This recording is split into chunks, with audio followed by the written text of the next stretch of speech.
Hello, learn with জেম চ্যানেলে আপনাদের সবাইকে স্বাগতম। আজকে আমরা আমাদের সি শার্প সিরিজের একটি মোস্ট ইম্পর্টেন্ট টপিক নিয়ে আলোচনা করব, সেটা হচ্ছে access modifiers in C sharp. Access modifiers কি জিনিস? আমরা যখন ক্লাস ডিজাইন করি বা আমরা যখন স্ক্রিপ্ট লিখি, তখন আমরা ভেরিয়েবলের সামনে বা ফাংশনের সামনে দেখা যায় প্রাইভেট, পাবলিক বা প্রোটেক্টেড বা ইন্টারনাল এই টাইপের কিছু কিওয়ার্ড লিখি। সো এই জিনিসগুলোকেই বেসিক্যালি অ্যাক্সেস মডিফায়ার বলা হয়। এটার মাধ্যমে বেসিক্যালি আমরা এই ক্লাসটাকে এবং বাইরের যারা আমাদের এই ক্লাসটাকে ইউজ করবে তাদেরকে এটা জানাইতে পারি যে আমরা এই ক্লাসের মধ্যে কোন কোন ভেরিয়েবল বা কোন কোন ফাংশনকে ইউজ করতে পারবো নাকি পারবো না, বা কতটুকু স্কোপের মাধ্যমে ইউজ করতে পারবো সেই জিনিসটার অ্যাক্সেস দেওয়াটাকে basically access modifiers in C sharp আমরা বলতেছি। ওকে, সো এটাকে যদি আমরা একটু গ্রাফিক্যালি বোঝার চেষ্টা করি, পরবর্তীতে আমরা কোডে দেখতেছি। ধরেন আমার একটা ক্লাস আছে, this one is my class, যে কোনো হতে পারে মাই ক্লাস। আমরা এটাকে একটা নাম দেই, মাই ক্লাস। এটার মধ্যে আমার অনেকগুলো ভেরিয়েবল আছে। সো ভেরিয়েবল ভেরিয়েবলকে ভেরি লিখলি, ওকে, ফাংশন FUN, ফাংশন। সো আমার অনেকগুলো ধরেন ভেরিয়েবল আছে, আমার অনেকগুলো ফাংশন আছে। সো এই ভেরিয়েবল এবং ফাংশনগুলোকে যদি আমরা বাইরে থেকে ইউজ করি, লাইক দিস ওয়ান, যেটা আমাদের একটা আউটসাইডের ক্লাস, যে আমাদের আমার ইউজ করবে মাই ক্লাসটাকে। ওকে, আউটসাইডের ক্লাস, আউটসাইড। সো এই আউটসাইডে আমি এই মাই ক্লাসকে ইউজ করব। সো যখন আমি এই আউটসাইড থেকে মাই ক্লাসকে ইউজ করব, তখন অ্যাকচুয়ালি আমি বলে দেব যে আমার কোন কোন ভেরিয়েবল, কোন কোন ফাংশনকে এই আউটসাইড ইউজ করতে পারবে নাকি পারবে না, বা কিভাবে ইউজ করতে পারবে। এই জিনিসগুলোর জন্য বেসিক্যালি আমরা প্রাইভেট, পাবলিক বা প্রোটেক্টেড বা ইন্টারনাল এই জিনিসগুলো ইউজ করে থাকি। সো আমরা এটা একটু এক্সাম্পলের মাধ্যমে দেখার চেষ্টা করি।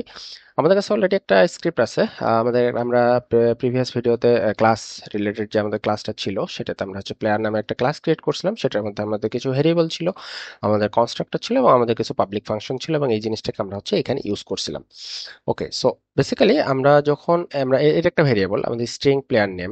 যখন আমরা ভেরিয়েবলের সামনে বা ফাংশনের সামনে কোনো কিছু ডিফাইন না করি, যে প্রাইভেট নাকি পাবলিক নাকি প্রোটেক্টেড, যদি কোনো কিছু ডিফাইন করা না থাকে, তাহলে ডিফল্ট হিসেবে সে কিন্তু প্রাইভেট হিসেবে একে রিকগনাইজ করে। সো ডিফল্ট, এটা আমরা লিখে দিই, ডিফল্ট এস প্রাইভেট। ওকে, নাইস। সো প্রাইভেট হওয়ার রিজন কি? প্রাইভেট হওয়ার কারণে এটাতে যেটা হয়, যখন আমরা এই মাই প্লেয়ারটাকে বাইরে থেকে ইউজ করতে যাই, দেখেন এখানে আমার একটা অবজেক্ট ক্রিয়েট করা আছে my player. So my player dot, আমরা এই প্লেয়ার নেমটাকে ইউজ করতে পারতেছি না।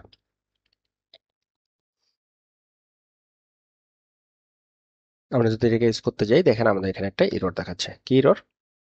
এটা can not access private field in player name hair, কারণ এটা আমাদের ডিফল্ট হিসেবে প্রাইভেট করা আছে। সো এটাকে যদি আমরা ইউজ করতে চাই, তাহলে এটা আমরা কি করব, এর সামনে পাবলিক হিসেবে ডিফাইন করে দেবো। আপনি ডিফল্ট হিসেবে খালিও রাখতে পারেন, বা আপনি চাইলে এখানে প্রাইভেট হিসেবে ডিক্লেয়ার করলে আমরা এটা ইউজ করতে পারবো না, কিন্তু আমরা যদি এটাকে পাবলিক হিসেবে ডিক্লেয়ার করি তাহলে এটাকে ইউজ করতে পারবো। দেখেন আমাদের এখানে এররটা চলে গেছে। So this is for variable, same goes for functions. যেমন দেখেন এখানে আমাদের দুটো ফাংশন আছে, যে ফাংশনগুলোকে আমরা পাবলিক হিসেবে ডিক্লেয়ার করছি। এখন এই ফাংশনগুলোকে যদি আমরা প্রাইভেট হিসেবে ডিক্লেয়ার করে দিই, তাহলে দেখেন এখানে একটা এরর দেখাচ্ছে যে এই ফাংশনটাকে আমরা ইউজ করতে পারবো না, কারণ এটা প্রাইভেট। সো এটাকে যদি আমরা পাবলিক করে দিই, তাহলে এটাকে আমরা ইউজ করতে পারতেছি। Okay, so this is basically private and public. আমাদের আরেকটা অ্যাক্সেস মডিফায়ার আছে, যেটা আমরা প্রোটেক্টেড হিসেবে ডিক্লেয়ার করি, লাইক প্রোটেক্টেড। আমরা এখানে একটু লেখার চেষ্টা করি, প্রোটেক্টেড। ওকে, প্রোটেক্টেড বুলিয়ান, আমাদের একটা বুলিয়ান হিসেবে ফাংশন আছে, যেটা প্রোটেক্টেড। ওকে, প্রোটেক্টেডটা কিভাবে ইউজ করে? প্রোটেক্টেড যে ভেরিয়েবল থাক বা ফাংশন থাক, যে অ্যাক্সেস মডিফায়ারটা আছে, এটাকে আমরা ইনসাইড ক্লাস, দ্যাট মিন্স এই ইনসাইড এই ক্লাসের মধ্যে আমরা এই প্লেয়ার ডেটাকে ইউজ করতে পারবো। এবং বাইরে থেকে ইউজ করার জন্য আমরা যদি একে ইনহেরিট করি, লাইক আমাদের এই প্লেয়ার ক্লাসটাকে যদি অন্য কেউ ইনহেরিট করে, যেটাকে আমরা ইনহেরিটেন্স বলতেছি সি শার্প বা অবজেক্ট ওরিয়েন্টেড ভাষায়। ইনহেরিটেন্স কি জিনিস? ইনহেরিটেন্স কোন একটা ক্লাসকে ইনহেরিট করা, মানে তাকে নিয়ে নেয়া। এটা সম্পর্কে আমাদের বিস্তারিত একটা ভিডিও আমাদের এইটারই প্রিভিয়াস কোন একটা ভিডিওতে আছে এই সিরিজে, আপনি চাইলে ইনহেরিটেন্স সম্পর্কে বিস্তারিত ওই ভিডিওটি দেখে নেবেন। ওকে, সো আমাদের প্লেয়ার ক্লাসটাকে যদি কেউ ইনহেরিট করে, তো সেই ইনহেরিটেড ক্লাস ক্লাস থেকে আমরা এই প্রোটেক্টেড ফাংশনটাকে ইউজ করতে পারবো, কিন্তু বাইরে থেকে ইউজ করতে পারবো না। বাইরে থেকে ইউজ করার মিনিং লাইক এখানে আমরা কিন্তু এটাকে ইনহেরিট করিনি, আমরা জাস্ট আমাদের একটা ফাংশনের আমাদের যে ক্লাস আছে, ক্লাসে একটা অবজেক্ট ডিক্লেয়ার করছি। অবজেক্ট ডিক্লেয়ার করা মানে কিন্তু ইনহেরিট করা না, ইনহেরিট করা ব্যাপারটা ডিফারেন্ট, যেটাকে ইনহেরিটেন্স বলা হয়।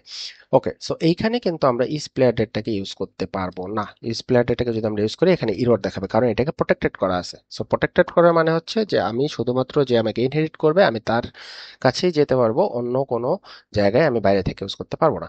সো এই হচ্ছে আমাদের প্রাইভেট ভেরিয়েবল বা প্রাইভেট ফাংশন, পাবলিক ভেরিয়েবল বা ফাংশন, এবং হচ্ছে প্রটেক্টেড।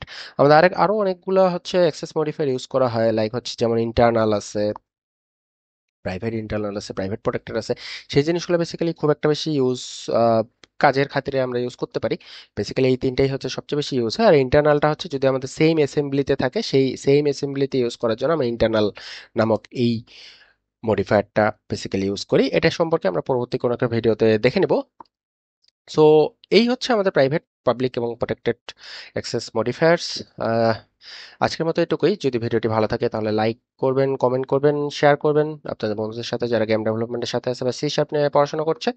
আপনাদের কোনো ফিডব্যাক বা রিভিউ থাকলে আপনি আমাদের কমেন্ট বক্সে আপনাদের মতামত জানাইতে পারেন। আমরা চেষ্টা করব সেই মতামতগুলো রিভিউ করার এবং সে অনুযায়ী কাজ করার। আজকের মতো এটুকুই, ভালো থাকবেন, ধন্যবাদ সবাইকে।